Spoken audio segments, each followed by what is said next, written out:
Hello students, मैं रामराज मीना, सहायक आचार्य राजकीय महाविद्यालय सरमुथरा धौलपुर।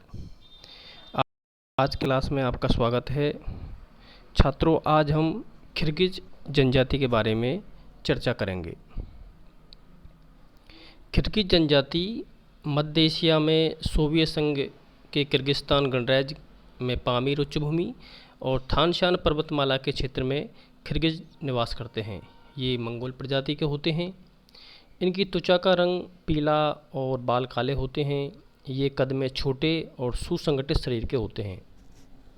इनकी आंखें छोटी व तिरछी होती हैं और गाल की हड्डियां उभरी होती हैं। ये लोग ऊन व खाल के वस्त्र पहनते हैं। पुरुष व स्त्रियां दोनों ही लंबे कोट, पैरों में पुरुष पाजामा व स्त्रियां ऊनी दोडू पहनती हैं। पुरुष सिर पर टोपी और स्त्रियां सूती दुपट्टा बांधती हैं। किर्गिज पशुपालन का व्यवसाय करते हैं। इनका पशुचारण चलवासी हैं। ये भेड़, बकरियां, गाय, याक, घोड़े, 2 कुबड़ वाले ऊँट पालते हैं। छात्रों, इन पशुओं से प्राप्त दूध, मक्खन, पनीर और मांस से अपना पेट भरते हैं। इनका निवास गृह गोलाकार तंबू जैसा होता है, जो लकड़ियों का 10 से 12 मीटर व्यास का ढांचा होता है।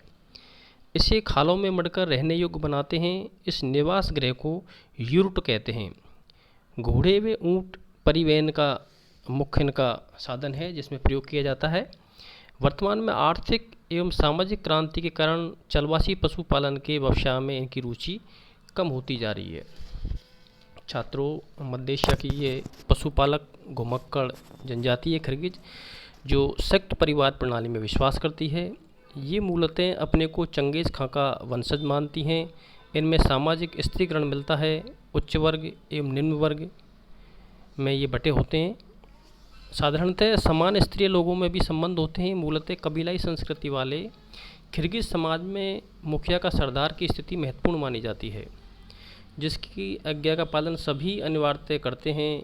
ये मृतकों को दफनाते हैं और कब्र पर प्रिय घोड़े की पूंछ एवं 1 वर्ष बाद उसी घोड़े की बलि दी जाने की प्रथा है।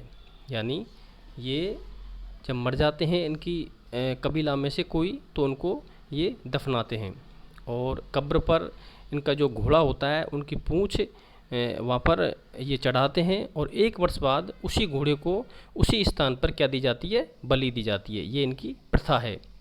ये भ्रमणशील हैं, पशुपालक हैं और एकांकी और पशु प्रधान जीवन जीते हैं, जिनमें मैंने बताया गाय, बकरी, भेड़, घोड़े और ऊँट इनके पालतू पशु हैं। इनके निवास क्षेत्र की भौगोलिक विषमता ने इन्हें निकटवर्ती सांस्कृतिक से आत्मसात होने का अवसर नहीं दिया है।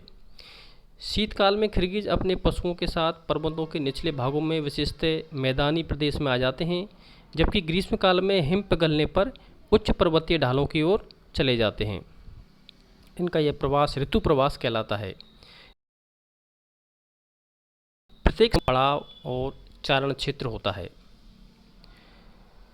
छात्रों, मध्य एशिया की चलवासी पशुपालक जनजाति है किर्गिज। इनका अर्थव्यवस्था मुख्य से पशुधन पर आधारित है। गाय, घोड़े, बकरियां पालते हैं। इनसे दूध, मांस, चमड़ा, ऊन, परिवहन साधन आदि उपलब्ध होता है, जैसे मक्खन, पनीर, चमड़ा, ऊनी वस्त्र, हड्डियाँ, विभिन्न प्रकार की टोकरियाँ। ये वस्तु विनिमय के मुख्य इनके साधन हैं। छात्रों, किर्गिज जनजाति के निवास क्षेत्र में व्यापक राजनीतिक आर्थिक परिवर्तनों ने सामाजिक परिवर्तनों को भी बल दिया है। इस प्रदेश में रेल, सड़क, परिवहन विकास में जनसंख्या वितरण, आबादी, स्थायित्व और तकनीकी विकास को प्रेरित किया है। सिंचाई सुविधा विकास के साथ ही इन प्रदेशों में पशुपालक किर्गिज सैन्य कृषक बनते जा रहे हैं। अब पशु चारण के रूप में घुमक्कड़ जीवन त्याग कर स्थायी कृषक जीवन को प्राथमिकता प्रदान की जाने लगी है। मुख्यतः कपास है, अंगूर है, रेशम, धान, खरबूजा, चुकंदर, सन, जूट, गेहूं और फलों की खेती करने लगे हैं। कृषि के साथ साथ अब उत्तम नस्ल की कराकुल भेड़ें पालने का भी प्रचलन बढ़ा है। गाय, घोड़े, याक आदि पशुपालन के साथ ही रेशम कीट एवं मधुमक्खी पालन का कार्य भी प्रचलन बढ़ा है।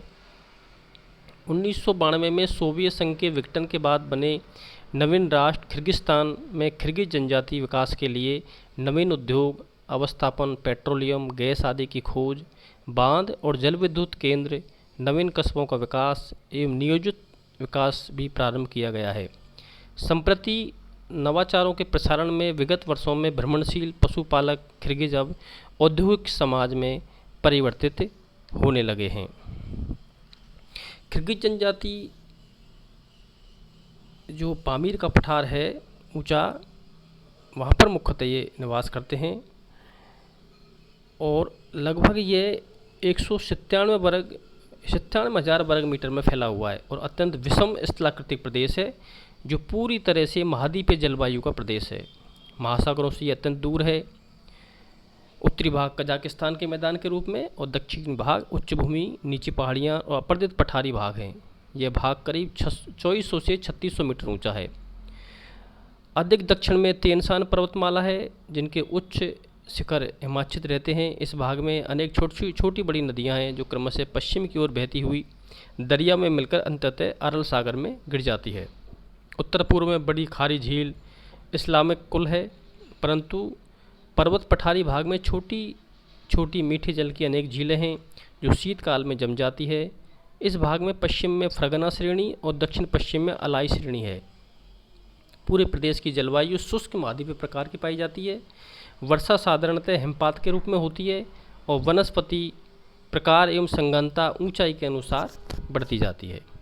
धन्यवाद छात्रों, थैंक यू।